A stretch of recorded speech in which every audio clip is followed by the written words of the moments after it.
Welcome back to Hoops Lounge, with the show with yearly, annual, debilitating playoff injuries. My name is Marc Griffin, aka Montreal Mark. I'm joined by my partner in crime, Phil Boileau, Sporting Phil.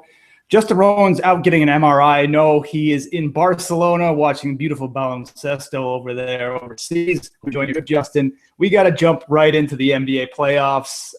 It's hospital central in most of the league. Guys dropping like flies. But let's start with the series that just looks like an Armageddon.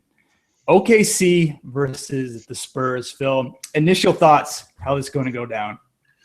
This is my NBA Finals, bud. This is the series I've been waiting for, honestly. Golden State and Cleveland, that could be cool, but I'm really looking for this game. San Antonio has been the second best team in the league all year long, getting not enough glory because Golden State's had this historic run. But if you look at how good San Antonio's they've been fantastic, adopting big names like a Marcus Aldridge, Kawhi Leonard making that next step, Patty Mills coming in, Manu Ginobili turning back the clock, and then you have finally a healthy OKC team. You have Westbrook, you have Durant, you have Ibaka, all healthy. Knock on wood for these playoffs. You brought in that front court scoring of Enes Kanter. Dion Waiters seems to have grown up into an adult who can actually play with others, and this is a really interesting game. How I see this, honestly, if I'm going my gut feeling, I'm saying San Antonio, but only because I don't believe that OKC can keep their composure and remember that there's more than just Durant and Westbrook when things get tough. But if they did, that would change my mind. Okay, going into the playoffs, I picked OKC to win it all, and I'm going to have to stick to my guns. I am a Spurs guy through and through, but I just have this gut feeling that the firepower 1-2 of Westbrook and Durant, which is unforeseen in this league in terms of two top 10 guys on one team, I think they know that they're backed in the corner. They know that the window is closing. KD's got the looming free agency, and it's put up or shut up right now. And San Antonio has been intermittent. They've been up and down, I'd say, for the last month and a half. I love Kawhi, but sometimes he's not always there. And I just have another eking feeling that there's going to be a playoff injury around the Spurs. Yeah, I can see that. What's interesting to me is, which of the two do you think would actually line up with? Because in the other series, we're both pretty sure that Golden State's going to get past Portland. So we're thinking, who is actually the better matchup for Golden State? And I actually really hope it is OKC that pulls through, because I think with their ability to play small ball, I think, I'm always going for the underdog, and since Golden State won it last year, I'm going to be for anyone who can upset them. And I think that OKC is that team that can do it. As much as I like San Antonio, it's a beautiful team, beautiful game. LaMarcus Aldridge, really like Tim Duncan. I really want him getting that sixth ring. Like I would be okay with Durant having to leave OKC if Durant got his ring. If Tim Duncan got his ring.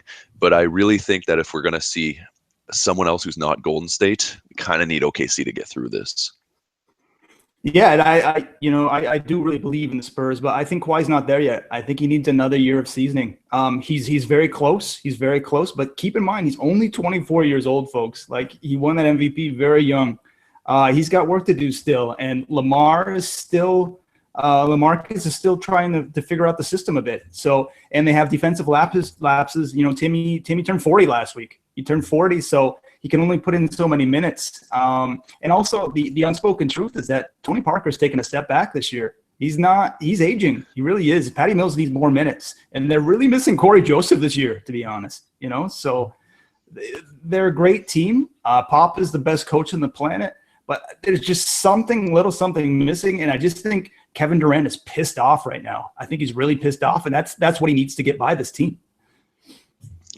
100%. If they can play off that emotion and they can remember to play team basketball. I mean, every time I saw OKC against either Golden State or San Antonio in the regular season, the one thing that always bothered me was I always thought talent-wise they could step up with them the entire game, but then they just let emotions get the best of them. Unforeseen turnovers, poor shot selection, and there's no excuse on a team with that much talent. Move the ball, get the ball to the open man. You have tons of guys who can score from many positions.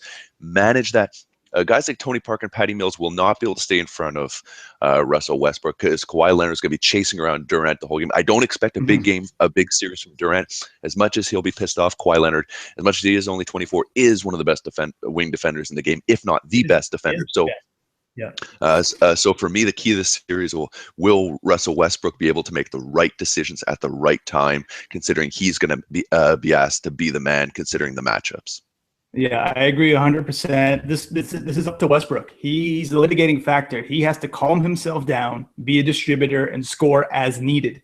You know, like we've been saying for 2 years now, I've been saying it's Westbrook's team. He's got to settle down. He's got to lead the cavalry, and he's got to let Kevin shoot. Let Kevin be Kevin, you know? So emotions got to be put aside here, and they just got to step up to the plate. This series is definitely going to go 7 games. And like I said, I'm just giving OKC that slight edge.